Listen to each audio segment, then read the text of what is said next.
কাকা আলু কত করে?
পটল 20 টাকা কিলো পড়ে, পটল 20 টাকা কিলো পড়ে।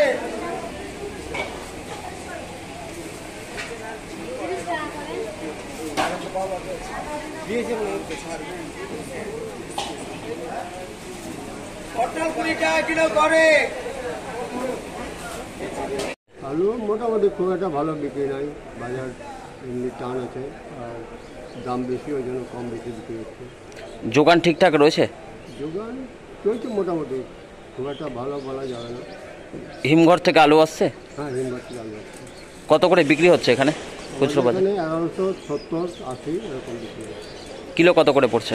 কিলো পড়ছে 23 টাকা 60 পয়সা, 23 টাকা 40 পয়সা এরকম। আপনার নাম? আমার নাম চিত্তরঞ্জন বিশ্বাস। মাঝে একটু কমেছিল, তারপরে 10 টাকা করে বেড়েছে। এখন কত করে কিলো বিক্রি হচ্ছে? 35 টাকা কিলো বিক্রি হচ্ছে খুচরো, পাল্লা 170 টাকা। যোগান আছে আলুর যোগান? আলুর যোগান বলতে না, আলু ঠিকঠাক পাচ্ছেন? হ্যাঁ, ঠিকঠাক পাচ্ছি। ধর্মঘটের প্রভাব টোভাব আছে এখানে? আলু তো ধর্মঘটের প্রভাব তো হবে। তাহলে আপনারা কত করে কিনছেন? আমরা কিনছি 32 টাকা করে।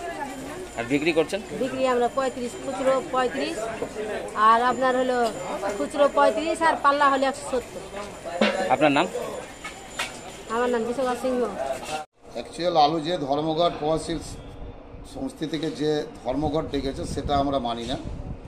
আমরা যে আমাদের এই সমিতি থেকে আমরা আমাদের রেগুলার মার্কেটের সব ব্যবসায়িকদাররা চাষিদের কাছ থেকে সেইভাবে হোক আমরা আলুটা নিয়ে এসে যেন আমাদের জেলায় আলুর জন্য কোনো খামতি না পড়ে সে আলুটা আমরা সরবরাহ করছি।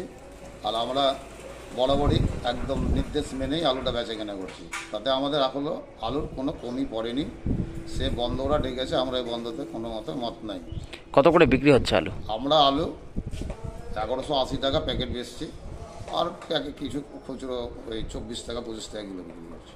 তাহলে আলুর ঘাটতি নেই এই মুহূর্তে? আলু এই মুহূর্তে আমাদের তো ঘাটতি নাই, আর আশা করি ঘাটতি হওয়ার তো কারণ নেই। তাহলে বাজারে চড়া দামে বিক্রি হচ্ছে চাল? বাজারে চড়া দাম, এটা তো বেশ কিছুবার নিয়ে যাক মিটিং টিটিং হলো, তো যাই হোক ওটা তো আমরা তো আর অতটা পারি না, কারণ আমাদের এখানে 1200 টাকা প্যাকেট অ্যাভেলেবেল আলু পাওয়া যাচ্ছে।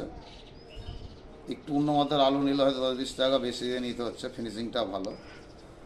তো আমাদের আলুর কোনো কমই নেই। আপনাদের কি এটা বর্ধমানের আলু না লোকাল? আমাদের লোকাল আলু, খুব সুস্বাদ্য আলু, খুব পোকরাজ আলু, খুব ভালো আলু। বাইরে থেকে আলু আসছে এখন? বাইরে থেকে মাত্র আলু আসে না, আলু আসে আশা করি আমাদের ওইদিকে আলুর দরকারও সেরকম পড়ে না। আমাদের লোকালে যা আশেপাশে আমাদের ছোট ছোট সব জায়গা আছে, চাষবাস যা হয় সে চাষবাসে আমাদের এইখানে মোটামুটি পড়ে যায়। লাস্টের দিকে কিছুটা বাইরে থেকে আলু আসে, অনেক জায়গা থেকে আসে, সে সময় আসে অতটা অ্যাভেলেবেল সব হয়ে যায়। ঠিক আছে, আপনার নাম পরিচয়? আমি RMC সবজি বাজারের আমাদের মালদা পৌরসিপ ভেজিটেবল বিজনেসম্যান ওয়েলফেয়ার অ্যাসোসিয়েশনের সেক্রেটারি তরুণ ঘোষ। প্রগতিশীল আলু ব্যবসায়ী সমিতি সোমবার থেকে ধর্মঘট পালন করেছে, কর্মবিরতি ঘোষণা করেছে। এ নিয়ে আমাদের West Bengal cold store association north Bengal regional কমিটির গতকাল আমাদের আর্জেন্ট বর্ধিত সভা অনুষ্ঠিত হয়েছে এবং আমাদের West Bengal cold storage association north Bengal regional কমিটির পক্ষ থেকে সিদ্ধান্ত গৃহীত হয়েছে যে আমরা প্রগতিশীল আলু ব্যবসায়ীর যে প্রতিবাদ, তাদের যে স্ট্রাইক, তাকে আমরা নৈতিকভাবে সমর্থন করছি, কিন্তু আমাদের কোল্ড স্টোরেজ যে লাইসেন্সিং অথরিটি, রেগুলেটরিং অথরিটি এবং পশ্চিমবঙ্গ সরকারের পাশে থেকে সাধারণ ক্রেতাদের যেন অসুবিধা না হয় সেজন্য আমাদের কোল্ড স্টোর খোলার সিদ্ধান্ত গৃহীত হয়েছে। আগামীকাল থেকে প্রগতিশীল আলু ব্যবসায়ী সমিতি ধর্মঘট করলেও আমাদের উত্তরবঙ্গের সমস্ত কোল্ড স্টোরেজ খুলে রাখার সিদ্ধান্ত গৃহীত হয়েছে এবং আমরা মানুষের পাশে, সাধারণ কনজিউমারের পাশে থেকে যাতে করে আলুর সংকট দেখা না দেয়, সাধারণ মানুষ যেন আলু তাদের রান্নাঘরে ওঠে, তারা যেন আলু পায়, সেজন্য আমরা উত্তরবঙ্গের সমস্ত কোল্ড স্টোর মালিক একত্রিত হয়ে বর্ধিত সভায় আমাদের কোল্ড স্টোর আগামীকাল থেকে খুলে রাখার আমরা সিদ্ধান্ত গ্রহণ করেছি এবং আমরা যে সমস্ত চাষি তাদের উৎপাদিত আলু কোল্ড স্টোর থেকে বার করতে চাই, আমরা তাদেরকে সার্ভিস দিতে আমরা প্রস্তুত আছি।